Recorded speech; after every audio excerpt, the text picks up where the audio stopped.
నమస్తే, welcome to Andhraprabha. నేను మనస్విని. భారతీయ మామిడి ఎగుమతిదారులకు జపాన్ ప్రభుత్వం గట్టి షాక్ ఇచ్చింది.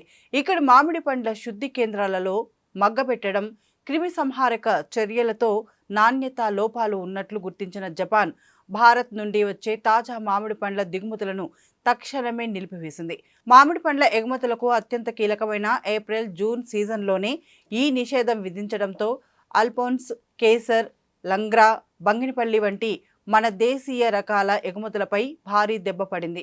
ఏకోహామా ప్లాంట్ ప్రొటెక్షన్స్ అసోసియేషన్ విడుదల చేసిన నివేదిక ప్రకారం మార్చి 25, 2026 లేదా ఆ తర్వాత భారతదేశం జారీ చేసిన తనిఖీ ధృవీకరణ పత్రాలు ఉన్న ఏ ఒక్క షిప్మెంట్ను కూడా తమ దేశంలోకి అనుమతించబోమని జపాన్ క్వారంటైన్ అధికారులు స్పష్టం చేశారు. మన దేశంలోని విహెచ్టి కేంద్రాలలో నిర్వహణ ప్రమాణాలు మెరుగుపడ్డాయని, తాము సంతృప్తి చెందే వరకు ఈ నిషేధం కొనసాగుతుందని వారు తేల్చి చెప్పారు.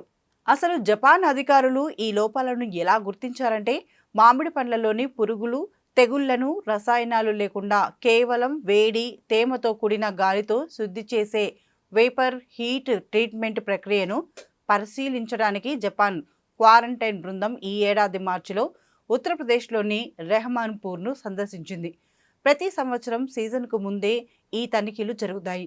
అయితే ఈసారి పరిశీలనలో పొగబెట్టడంతో పాటు దానికి సంబంధించిన క్రిమి సంహారక చర్యలలో లోపాలు బయటపడడంతో టోక్యో ప్రభుత్వం ఈ కఠిన నిర్ణయం తీసుకుంది. జపాన్ మార్కెట్లో మన దేశం నుండి వెళ్లే కేసర్ రకానికి విపరీతమైన ఆదరణ ఉంది. గత ఆర్థిక సంవత్సరంలో జపాన్కు జరిగిన మొత్తం 1.54 మిలియన్ల విలువైన మామిడి ఎగుమతుల్లో కేసర్ వాటానే సుమారు 0.2 మిలియన్లుగా ఉంది. ఈ నిషేధం వల్ల గుజరాత్, ఆంధ్రప్రదేశ్, మహారాష్ట్ర, యూపీ రైతులు, వ్యాపారులు తీవ్రంగా నష్టపోయే ప్రమాదం ఏర్పడింది. భారతీయ మామిడిపై జపాన్ ఇలా ఆంక్షలు విధించడం ఇది మొదటిసారి కాదు. సరిగ్గా 20 ఏళ్ల క్రితం ముగిసిన ఒక చేదు చరిత్ర మళ్ళీ రిపీట్ అయింది. గతంలో 1986లో పండ్ల ఈగల వల్ల తెగుళ్లు వ్యాపిస్తాయనే ఆందోళనతో జపాన్ తొలిసారి మన మామిడిపై నిషేధం విధించింది.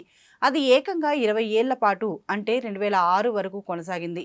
అప్పటి వాణిజ్య మంత్రి కమల్నాథ్ నిరంతర ప్రయత్నాలు జపాన్ కోరినట్లుగా భారతదేశంలో విహెచ్టి విధానాన్ని పక్కాగా అమలు చేయడంతో 2006 జూన్లో ఆ నిషేధాన్ని ఎత్తివేశారు.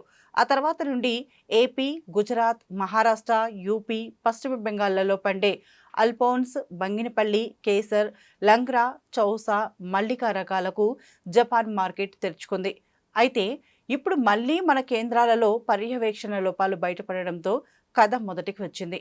ప్రస్తుతం America, UAE, UK, Netherlands, Saudi Arabia వంటి దేశాలకు భారత్ నుండి పెద్ద ఎత్తున మామిడి ఎగుమతి అవుతున్నప్పటికీ జపాన్ లాంటి ప్రతిష్టాత్మక మార్కెట్లో ఈ నిషేధం పడటం మన ఎగుమతి ప్రమాణాలపై ప్రభావం చూపే అవకాశం ఉంది.